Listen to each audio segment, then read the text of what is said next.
Bretagne, c'est le cœur, c'est les valeurs, c'est d'où je viens, c'est qui je suis.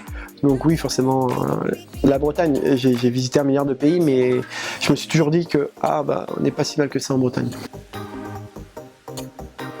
Voilà, il n'y a pas plus sympa que les Bretons. On n'a pas mauvais caractère, on est un peu têtu.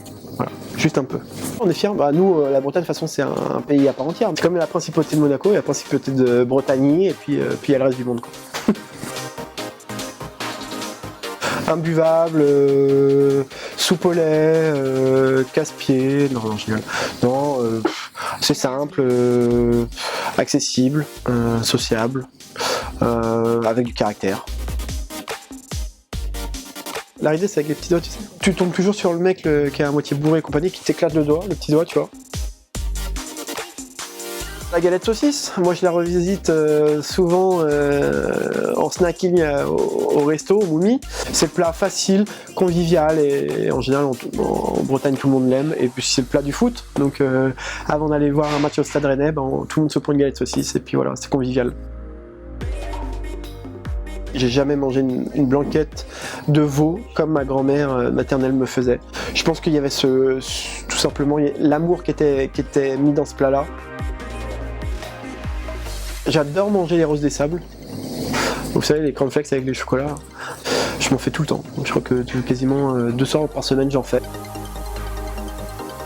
Une bouée de sauvetage parce que j'ai le malheur de perdre 2 frères et c'est un peu à ça que où je me suis rattaché.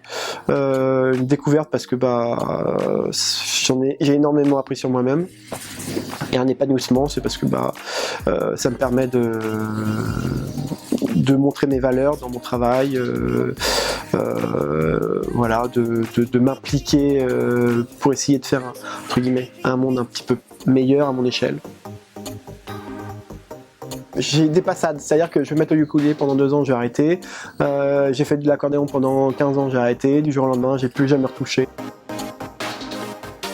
Il s'appelle Alexandre Gauthier, qui a un restaurant 2 étoiles et Michelin. Son restaurant s'appelle La Grenouillère. T'as l'impression d'être dans un atelier tu sais, un peu au Moyen-Âge où ils faisaient les épées et compagnie. Tu sais, t'as des espèces de mailles de fer qui tombent un peu du plafond, des lampes en métal, et tout comme ça, c'est super. Enfin, il a une ambiance vraiment très atypique, très à lui.